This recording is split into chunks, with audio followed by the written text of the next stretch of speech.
to about a month and a half's worth of inventory. So you can really see the dramatic drop off in single family homes going down 22%, and then condo townhomes going down 15%. And then here's pending sales. Again, sort of a trailing indicator, but down 10%. I think we'll see that go higher before it starts to tick back up. And the same thing with the condo market. And then here's a graph, the historical new listings by month. And this goes back to 2008. And if you ever want to see a representation of a cyclical industry, it's definitely real estate, and this really shows it. So as you can imagine, at the beginning of the year, the pendings and the listings go up. And then as we get into the fall, they go down. But what we're seeing this year is that downward trend starting a lot earlier, but I think we'll see an upward spike as we come into the coming months. And then the same thing with pending, that sort of trend. And this is really dramatic. This just shows the historical inventory of homes for sale by month in the greater Richmond metro area. So when we say greater Richmond metro, we talk about the city of Richmond, Henrico, Chesterfield, and Hanover counties. And as you can see, it's just really starting in 2012 or before that, coming out of the that crisis, the housing crisis, where we had too much inventory. Now we're really at what we would call a healthy level. And part of that is, you know, I do tours for folks, and some of you might have given tours when you were coming to Richmond. And as I say, the secret's out. Anyone who's been in town for, you know, the last 5, 10, 15 years, the growth has been dramatic. And what I like to say is we're fortunate because we have a very diversified economy, very diversified population. So we weren't hit like some of these towns, Orlando or Vegas, that are very tourist dependent, or Charlotte. I always talk about being financially dependent. So we're very fortunate to have state capital here, the growth that Richmond's had, VCU, universities. So it's a nice stable workforce, and it's attracted a lot of people to come here, and that's certainly affected our inventory. And then there's that month supply. So as I said, we like to see that 6 month supply, but it's really, really impacted going below 2 months, and especially with the COVID situation right now. And then here's the inventory of homes for sale. We were just seeing a pretty dramatic decrease in a time of the year when we would hopefully see a little bit of an increase. And then there's the month supply, again, down to 1.7 months. And you get into some parts of town, and it would be a matter of days, really, where homes are going and getting multiple offers still. So what are we seeing out there? We're still seeing multiple offer situations throughout the market, again, due to the low inventory, very low interest rates. I'm going to closings with some people where it says renters want to be in their own place, and basically for the same payment, where I've sat at a closing with someone, even at 3.5% down with an FHA and PMI, private mortgage insurance, it can still be less than a rent payment. It's really amazing. So we're seeing a lot of that. Buyers need to be prepared and patient. Sometimes we're seeing what we call buyer fatigue, where people are just getting outbid, or maybe somebody's paying cash or has a higher tolerance for risk, where they might be waiving the appraisal, things of that nature. So doing things they normally wouldn't do. And maybe once you've lost out on a home or two, your tolerance for risk increases. So we're seeing that, but it's really important to be prepared and be patient if you're starting to enter into the purchasing process. And then we're seeing a spike in back on markets. Certainly some folks have been affected by what's going on, and financing has fallen through. If you do make a home purchase and it's contingent upon the financing, and you put your deposit down, and then because you lose your job or you're furloughed, you would get your deposit back, because it's always contingent, or typically contingent upon the financing. So sometimes people ask about that. We're also seeing, as I mentioned earlier, a few withdrawn from market. So what that allows a seller to do is take their home off the market. The days on market count, meaning from when it was listed to that point, is frozen. So if you do take it down, your days on market don't continue to accrue. And then we're also seeing quicker price adjustments if initially overpriced. And I was just going to add, depending upon the property, how long it's been out there, we can always ask for the seller to cover a little closing costs. So we have negotiation room. Again, on some of these properties, they're waiting to look at offers and bid situations. You want to keep those contracts clean.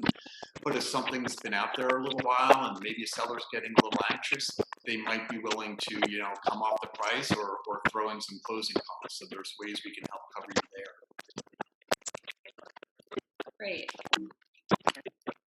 We're going to talk briefly about the benefits to University of Richmond employees. And I have Jennifer from Virginia Credit Union on too, if she wants to add any other Virginia Credit Union benefits when we get to that part. So you guys might be familiar with our 20% rebate back when buying or selling a home, but here is a little breakdown of how it works in case you have any questions on that.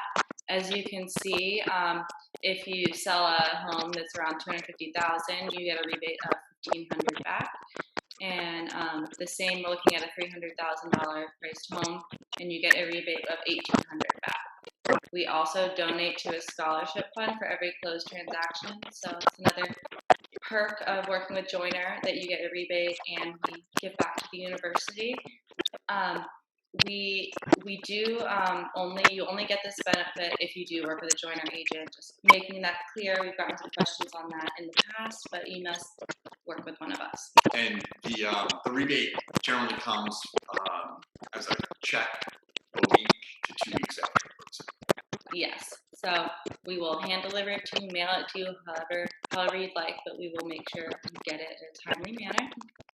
And here is a little bit about the rebate you get from Virginia Credit Union. I have just a little breakdown, and I didn't know if Jennifer or Laura wanted to add anything else to this. Okay. So as Laura said, this goes to the closing costs. And so you can kind of see if you work with Joiner and Virginia Credit Union, you can save some money.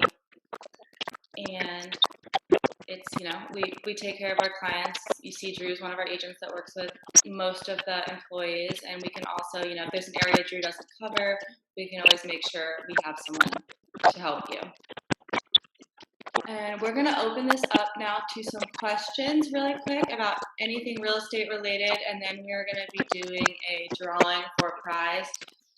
We can just coordinate if you want me to mail the prize, drop it off at the university, or pick it up from Joiner. We can be very accommodating with that. So if anyone has any questions about market for Drew or mortgage questions for Laura, anything, please feel free to ask us now. You can put it in the chat or you can unmute yourself. Can I start with a question? Yes. If you're able to go back to that showing time chart, I'm wondering about like the difference in that lower line. If the fewer showings are, if you think it's really just people not going out to see homes, or is it also related to having low inventory during this time? What's causing that past just COVID? Yeah, I think that's a good question. So it's a combination of both. A lot of folks initially were very reluctant to go out and just want to see how things, played out there. But it's also just due to the record low inventory. So people taking their homes off the market, withdrawing them, sometimes only showing them on weekends, which is understandable. I mean, I had some I was trying to set up where my clients could only do it during the day, and the folks showing the home, the sellers could only show after work. So there's certainly been instances where just due to everything going on, it's not convenient for either party to go view the home. So showing restrictions have contributed to that, along with people pulling their inventory, and then also the inventory not hitting. So people waiting to put their homes on the market. I certainly have some clients like that, and particularly ones with small children. So it seems like the whole school year inventory that we would see traditionally coming on now, or after Easter, or before Memorial Day, when people would want to close that 60 days out so they can move when their children are in school, has been affected. So I think we'll start to see more of those come out. And then, as I say, life situations go on. People pass away, they get transferred, downsized. So I think we'll start to see some of that inventory start to hit the market as well. I know from a personal experience looking for a home during this time, it's been really crazy just being able to see a home before it gets sold, because I've scheduled appointments and I'm like for Saturday and it's Thursday and I'm all set to see a home, and then by Friday it's canceled because it's already under contract. So things are not staying on the market long right now, especially in like the mid to lower price ranges. So we have tons of buyers and not enough inventory either. So there is that struggle as well. So for people who are searching for a home right now, make sure to see it as soon as possible.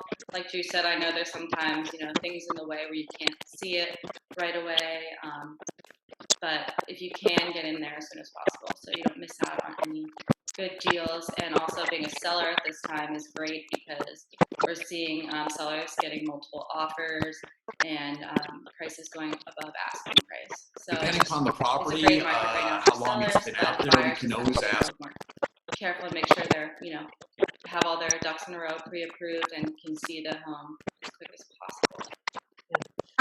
On the other questions that we have here, outside of closing costs, what other costs should we be prepared to pay for? Sure, I'll take that. Laura can answer as well. But up front, one of the things you'll have to pay for is the inspection or inspections. So generally that can run from $400 to $550 depending upon the size of the home. Generally we put a deposit down. That check would get cash and it gets held in an escrow account and gets applied as a credit, but it's something you want to be conscious of. There's an appraisal that needs to be paid for ahead of time, and that's $450 to $500 depending. So it's those type of costs you need to be aware of on the front end. And if the transaction were to fall through, you might get your appraisal back, but it hasn't been ordered. Generally, I'll work with the lender to say, hey, let's get through the inspection process first. So there's some costs associated with that. Does that answer the question?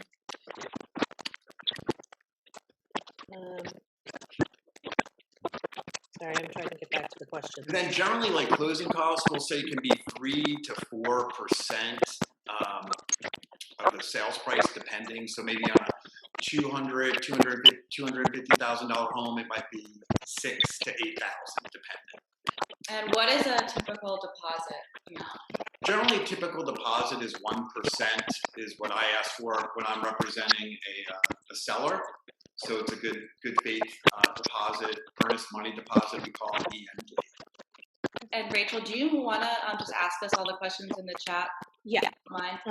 So next is how do you determine the asking price when selling a home? Good question. So what we would do is look at the comps, what sold recently within the neighborhood, and then we have to account for different, the size of the home, different features that it might have, porch, deck, number of bathrooms, number of bedrooms.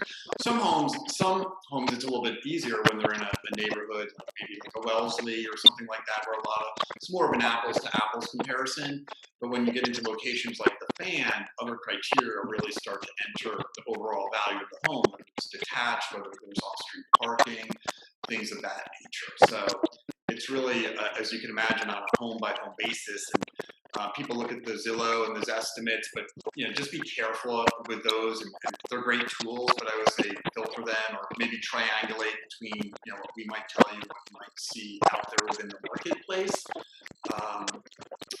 So again, a lot of factors, updates, how recently have the kitchen, the baths been updated, the roof been updated, things of that nature. I was also going to add one more thing. It's I've seen right now that sellers have been tending to price their homes lower just to get more offers on it and get it above asking price.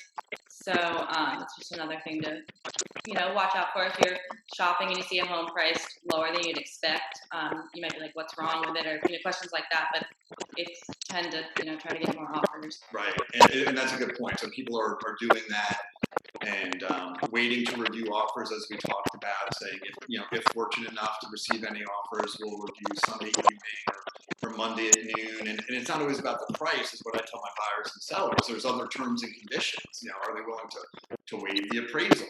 Are they willing to waive the inspection or the first 5,000 in inspection? So as you start to do these things and you layer them on top of each other, it creates for an attractive offer. Seller rent backs are very popular right now. So allowing the seller to rent back for a few days so they can purchase their next home, maybe go in and do some things to it.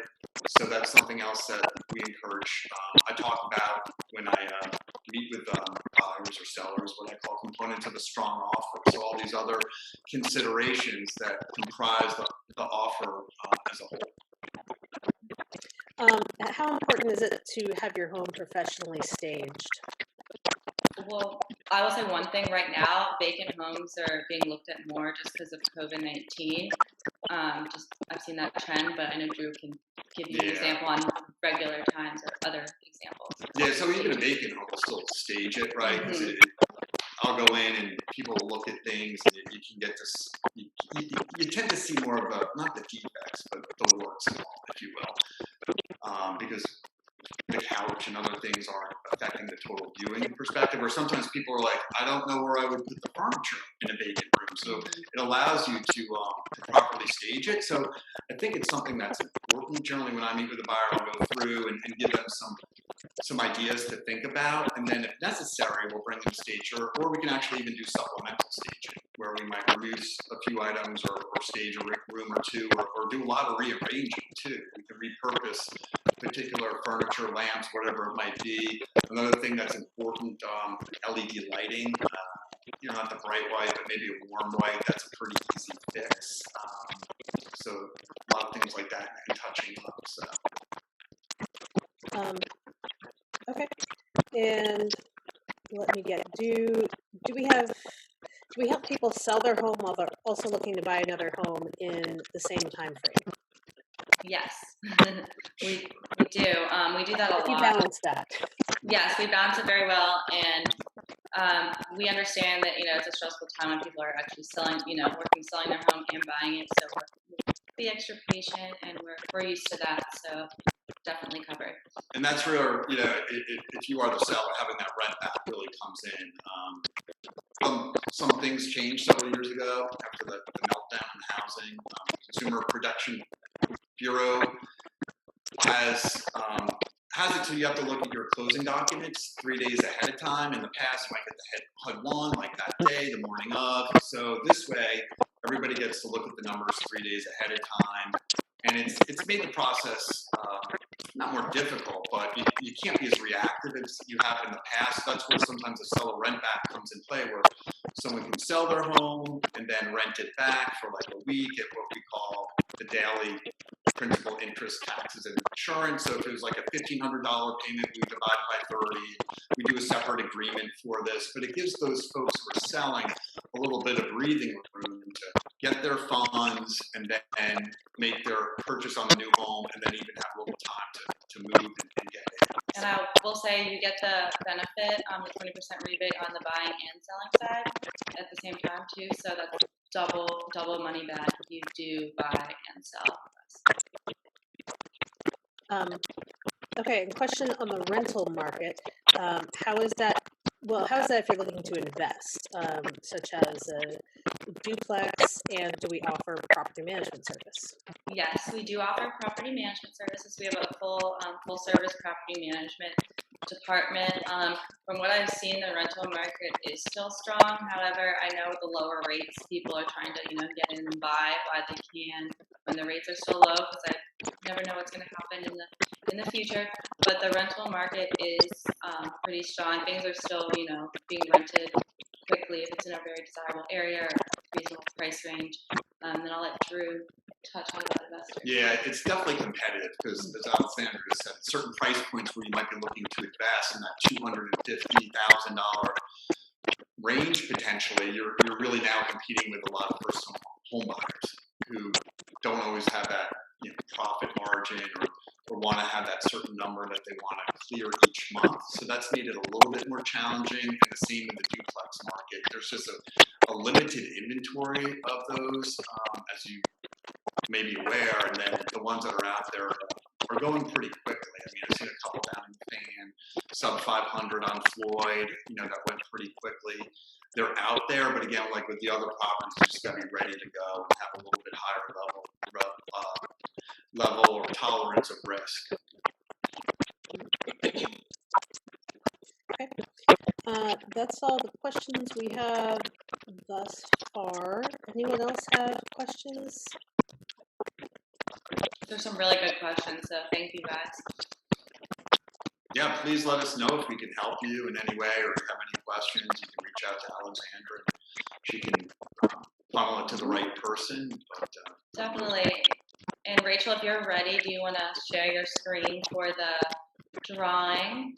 We're doing a giveaway for some goodies in here. Like I said, we'll figure out a way to get it to you guys, but she should have everyone in the list. Let me hit this and pick a random name from our list. I was testing this earlier.